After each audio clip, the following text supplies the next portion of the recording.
Now in the days of Amraphel, king of Shinar, Arioch, king of Elazar, Chedorlaomer, king of Elam, and Tidal, king of Goyim, they made war with Bera, king of Sodom, and with Bersha, king of Gomorrah, Shinab, king of Admah, and Shemeber, king of Zeboim, and the king of Bela, which is Zoar. All these came together in the valley of Siddim, which is the Salt Sea. For 12 years they were under the rule of Chedorlaomer, but in the 13th year they put off his control. And in the 14th year, Chedorlaomer and the kings who were on his side overcame the Rephaim in Ashtaroth Karnaim, and the Zuzim in Ham, and the Emim in Shava Kiriathaim, and the Horites in their mountain Sire, driving them as far as El Paran, which is near the wasteland. Then they came back to En Mishpat, which is Kadesh, making waste all the country of the Amalekites and of the Amorites living in Hazazon Tamar.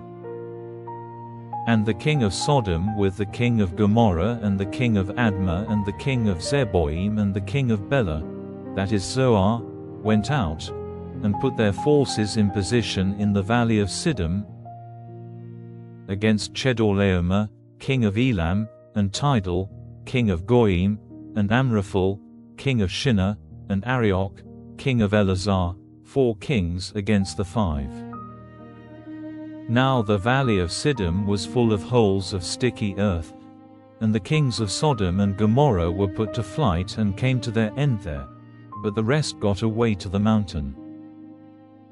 And the 4 kings took all the goods and food from Sodom and Gomorrah and went on their way.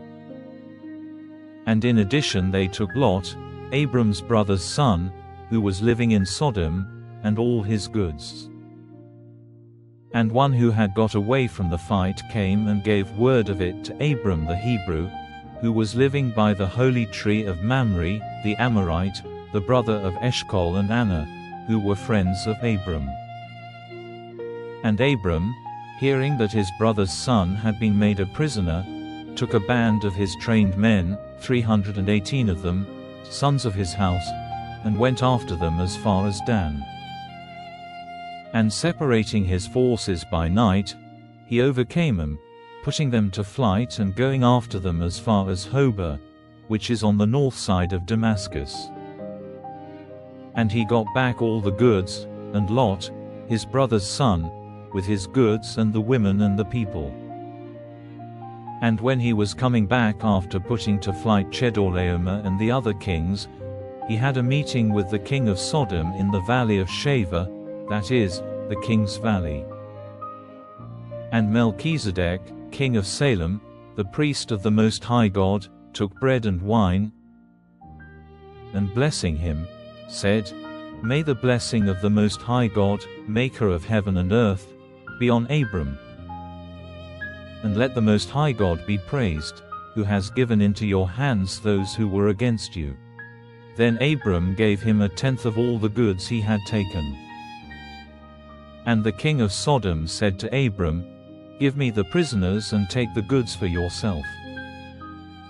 But Abram said to the king of Sodom, "I have taken an oath to the Lord, the Most High God, maker of heaven and earth, that I will not take so much as a thread or the cord of a shoe of yours, so that you may not say, I have given wealth to Abram. Give me nothing but the food which the fighting men who went with me have had, but let Anna and Eshcol and Mamre have their part of the goods."